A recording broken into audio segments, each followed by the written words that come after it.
You ready for some Crocodile morning piano routines?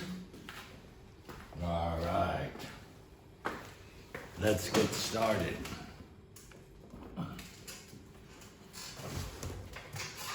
The morning is the best time to practice musical instruments.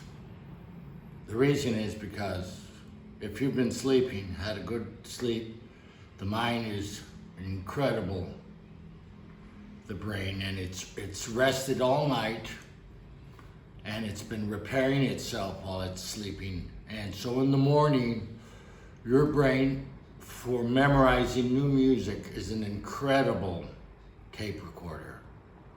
And so being that it is a tape recorder, it's very important that you learn not to practice mistakes. If you're making mistakes, then you need to slow down or you need to break it down. Anyway, start off with some warm-ups on Chopin's Etude, The Waterfall, Opus 10, number 1. This one is incredible for the right hand for stretching and arpeggios and endurance.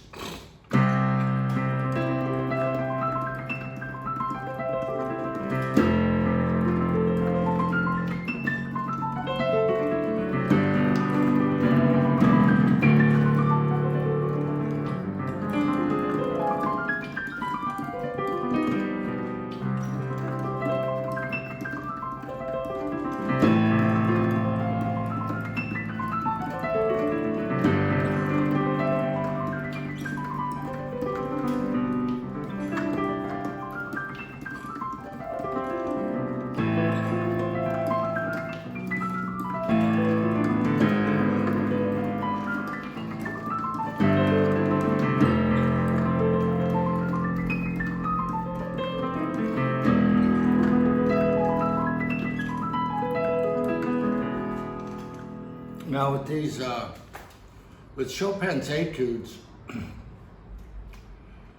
if you're feeling fatigued, then you need to stop so you don't damage your hand.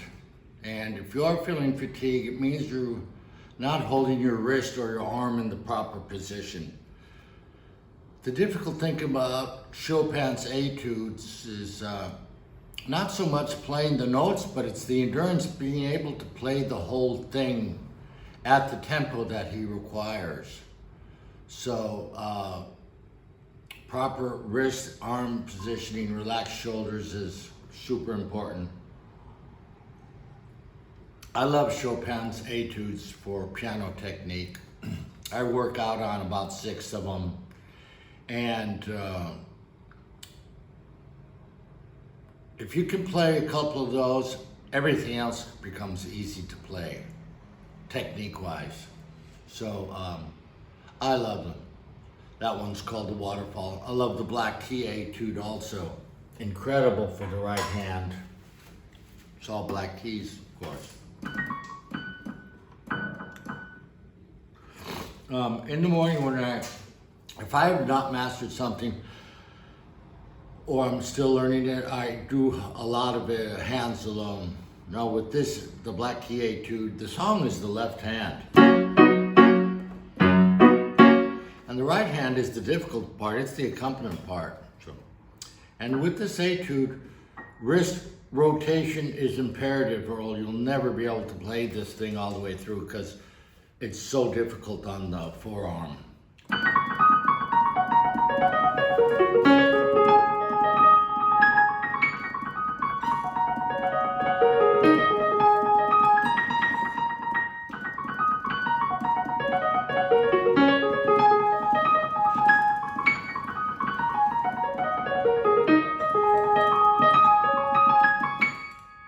Next section.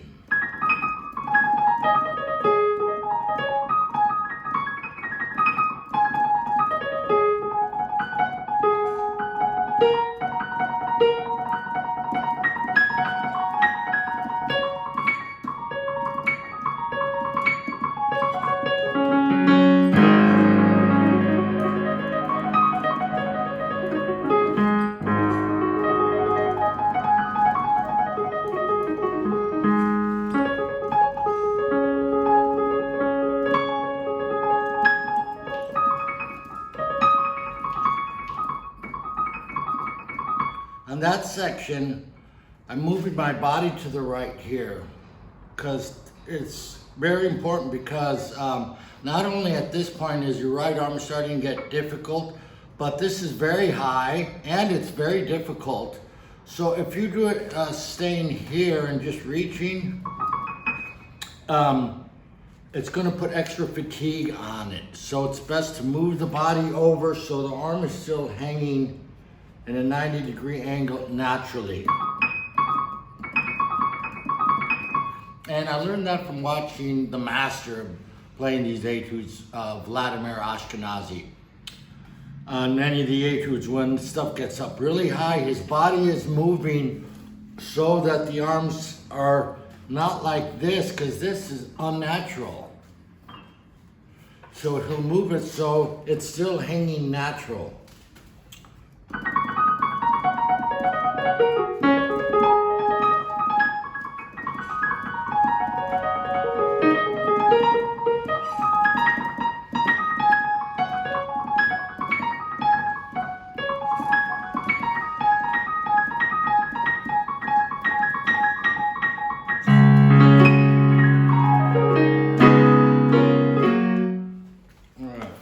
Now for the coda.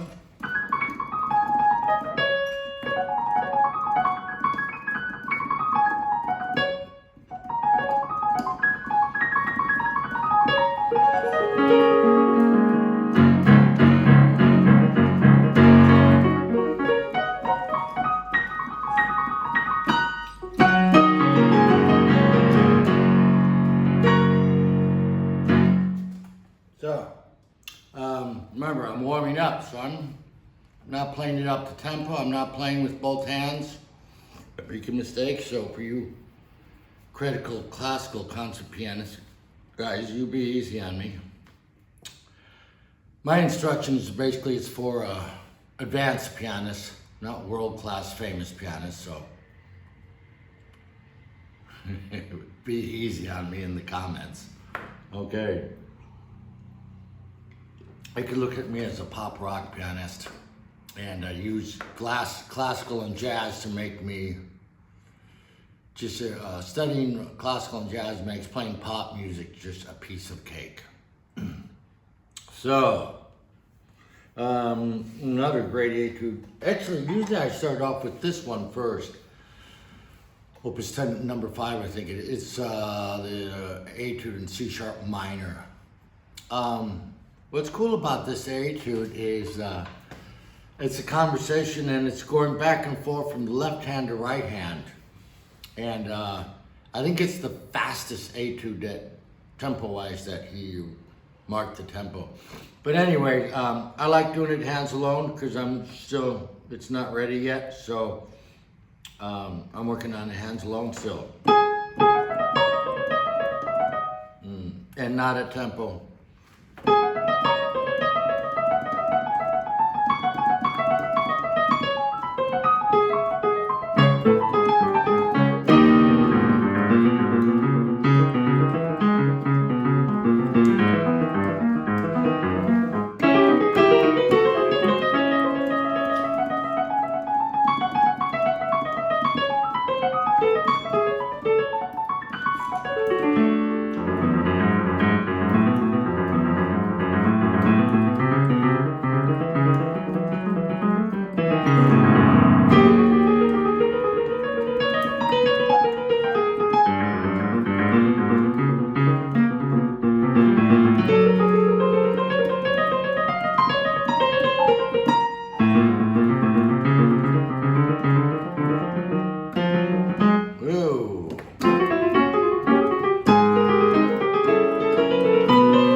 Do this section yet hands alone too good, so I usually stop here and do one hand at a time.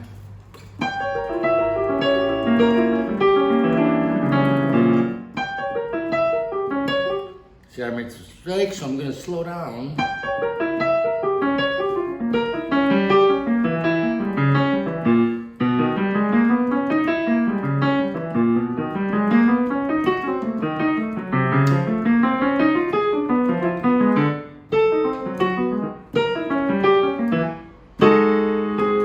See now that one? This section is very stretchy, so not warmed up here. I really need to like just slow down and stretch here.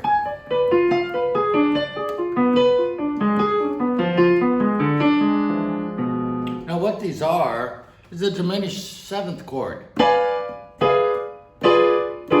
But Chopin very cleverly, this diminished seventh, he spreads it out into what they're called open voicings. When small block voicing is spread out, it's called open voicing. So instead of this, it's like, sounds so typical, but the brilliant Chopin spread it out. Sounds so much more beautiful instead of like an exercise. So it's a diminished seventh, which is two tritones. That one and this one.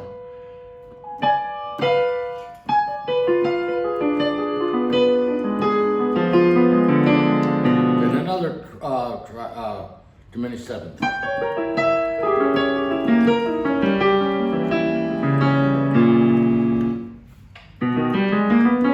Tritones.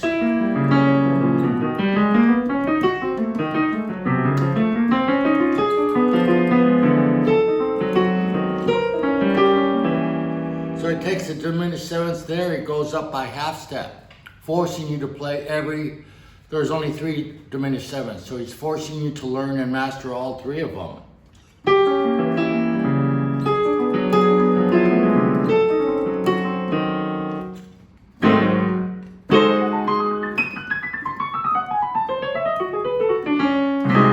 So on that section, the right hand is doing this with it.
Now this coda, I love this coda.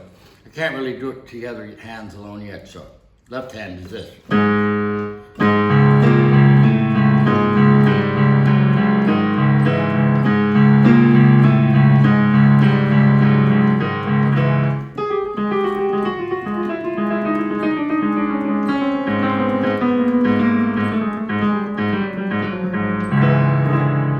right hand is doing this.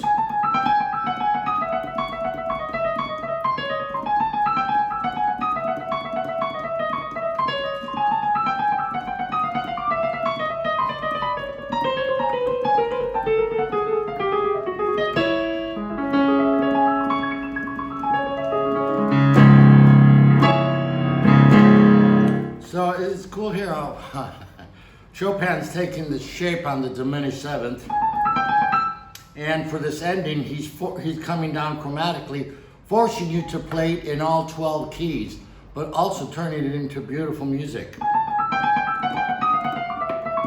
Anyway, so that's enough of that for the morning routine. I can't tell you how these Chopin's etudes, my teacher from Juilliard turned me on to these. in Pasadena, California, in my home. And since then, my piano playing just went up the ladder 20 steps. So if you have never learned a Chopin etude and you want to learn one to improve your technique, here's my advice. Pick one and make sure that you love the etude, because it's going to take so much work to learn it. You'll get sick of it and you won't ever make it if you're not in love with that etude. So pick one that you love, learn hands alone perfectly, slow tempo, and then put it together. Use the metronome and go gradually raise the metronome, and you'll get it and you'll master it, and you'll be amazed when you look back. These etudes are difficult depending on how talented or gifted you are. It could take you anywhere from 3 months to a year to learn one etude. They're that hard. Now, there's geniuses, brilliant people that can do it faster, but that's probably average. I mean, I had a teacher who's from Juilliard. There's 24 etudes, and he said he only learned 7 of them. He said just because they're so stinking hard. He said, yeah. So, all right. Well, that's enough. Roger Milky here. If I have not introduced myself, have a good day.